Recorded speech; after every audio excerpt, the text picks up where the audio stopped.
Hello friends, હું છું રૂપલ અને આજની મારી વાર્તા છે ઈર્ષા, એક ખતરનાક દોષ।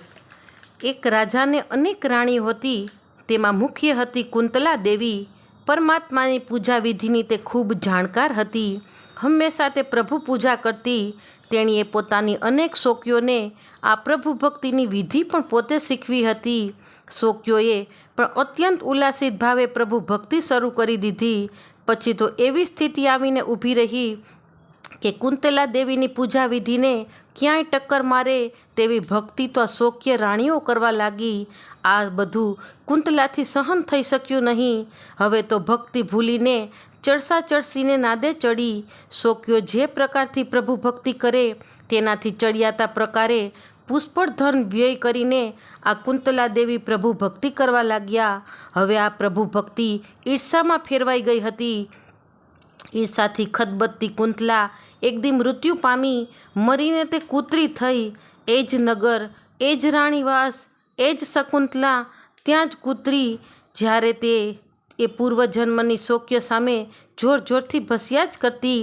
એક દિવસ કોઈ જ્ઞાની મહાત્મા તે નગરમાં પધાર્યા। તેમને આ કૂતરીના ઋણાનુબંધ અંગે શોક્યોએ પૂછ્યું। જ્ઞાનીએ જણાવ્યું કે ઈર્ષામાંથી જ પ્રભુ ભક્તિ કરતી તે કુંતલા જ કૂતરી થઈ છે। આજે તમારી તરફે ઈર્ષા કરે છે। ઈર્ષાનું પાતક કેટલું ખતરનાક છે। નિંદા અને ઈર્ષાને તો બારગાઉ છેટા જ રાખવા જોઈએ। આ બે ખૂબ જ કાતિલ દોષો છે। જોયું ને આ રાણીની કેવી દશા થઈ। કેટલાય સારા માણસોની પણ આ જિંદગીમાં અવગુણોએ ધૂળ કરી નાખી છે। મિષ્ટાન કે ફળોના રસને ત્યાગી દેનારાઓ પણ કેટલીક વાર નિંદાધીન રસને ત્યાગી શકતા નથી। એ હકીકત છે। અહીં એક એવા સમર્થ આત્માની કથા છે જે પોતાના શિષ્યની જ ઈર્ષા કરીને બીજા ભવે કાળા નાગનો અવતાર થયા હતા। એ હતા સમર્થ જૈનાચાર્ય। એમનું નામ હતું નૈશિલ સુરીજી। ખૂબ જ્ઞાની હતા, પરંતુ કદાચ એ જ્ઞાનનું જેને અજીર્ણ થયું હશે એટલે તેઓ અત્યંત સુખશીલ હતા। આખો દિવસ જાણે કે આરામમાં રહેતા હતા।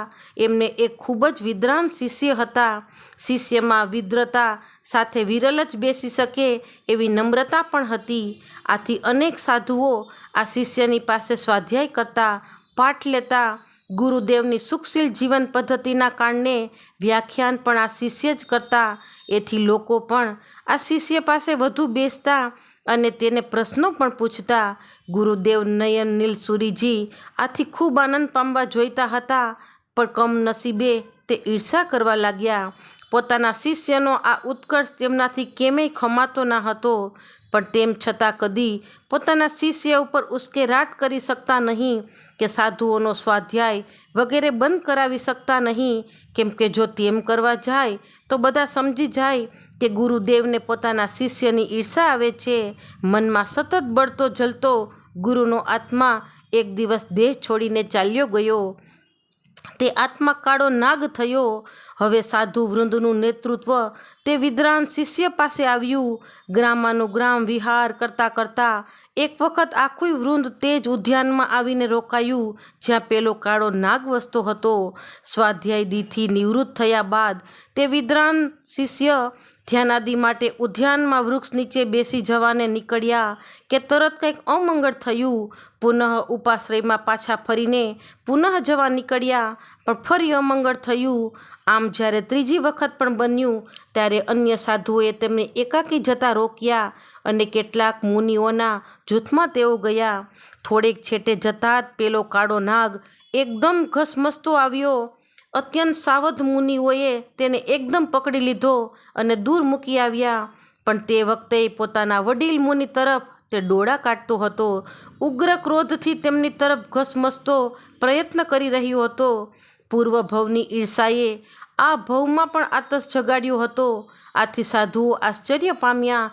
પોતાના વડીલ મુનિ તરફ આ કાળા નાગને એટલો બધો ક્રોધ કેમ આવતો હશે તે ના સમજાયું।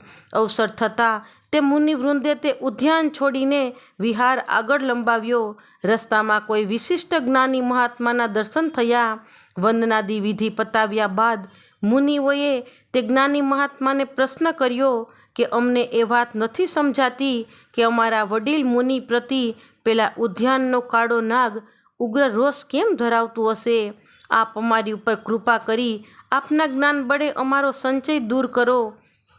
આ સાંભળીને તે મહાત્માએ કહ્યું, એ કાળો નાગ એ બીજું કોઈ જ નથી પરંતુ તમારા કાળ ધર્મ પામી ચૂકેલા ગુરુદેવ નૈશિલ સૂરીજીનો જ આત્મા છે. તેમને સ્વાધ્યાય આદિ કરાવતા આ વિદ્વાન મુનિ તરફ એમને એ વખતે ભારે ઈર્ષા હતી. એ સ્થિતિમાં જ તેઓ મૃત્યુ પામી ગયા. એના પરિણામે તેઓ કાળો નાગ બન્યા છે. એના પૂર્વના સંસ્કારોને લીધે જ તે તમારા વિદ્વાન વડીલ મુનિ તરફ ક્રોધે ભરાયા હતા. આ સાંભળીને બધા મુનિવરો થીજી ગયા. સહુના અંતર બોલી ઉઠ્યા, ઓહો, કર્મની કેવી વિષમ દશા! જો જરાક પણ કોઈ દોષ આપણને લાગશે તો આપણું શું થશે? તો ફ્રેન્ડ્સ, આ વાર્તાના લેખક છે ચંદ્રશેખર વિજયજી. તો આવી જ વાર્તા માટે મારી યુટ્યુબ ચેનલને please like, share and subscribe. Thanks for watching.